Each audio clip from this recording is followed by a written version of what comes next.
রাজনীতিবিদদের তেল মারা বন্ধ করেন প্রশাসনকে স্বরাষ্ট্র উপদেষ্টা।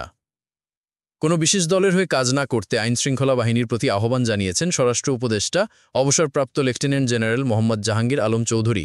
স্বচ্ছতার মাধ্যমে জনগণের আশা আকাঙ্ক্ষা পূরণের চেষ্টার আহ্বানও জানিয়েছেন তিনি। রোববার ৭ সেপ্টেম্বর রাজধানী রাজারবাগে নির্বাচন বিষয়ক প্রশিক্ষণ উদ্বোধনকালে প্রশাসনের প্রতি নানা নির্দেশনা দেন তিনি।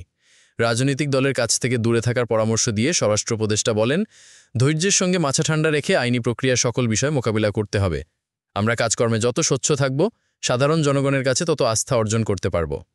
তিনি বলেন, আশা করব নির্বাচন শান্তি ও উৎসবমুখর হবে। ২৪-১৮ সাল সহ অতীতের বাজে নির্বাচনগুলোর কথা মাথা থেকে ফেলে দিতে হবে। সমাজ থেকে দুর্নীতি ও মাদক কমাতে হবে। আমাদের সময় খুব একটা নেই। গণমাধ্যমের প্রতি অভিযোগ করে তিনি বলেন, সরকারের ব্যর্থতা জোরে সোরে তুলে ধরা হয়, কিন্তু সফলতা তুলে ধরা হয় না। অপারেশন ডেভিল হান্টের কর্মযজ্ঞ এখনও চলমান রয়েছে বলে জানান উপদেষ্টা।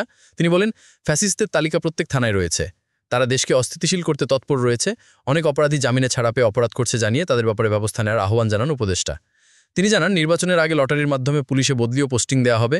এ সময় প্রধান উপদেষ্টার বিশেষ সহকারী মোহাম্মদ খোদাবস চৌধুরী বলেন, জুলাই আগস্টের পর নতুনভাবে যে পুলিশ তৈরি হয়েছে তার চূড়ান্ত পরীক্ষা হবে জাতীয় নির্বাচন।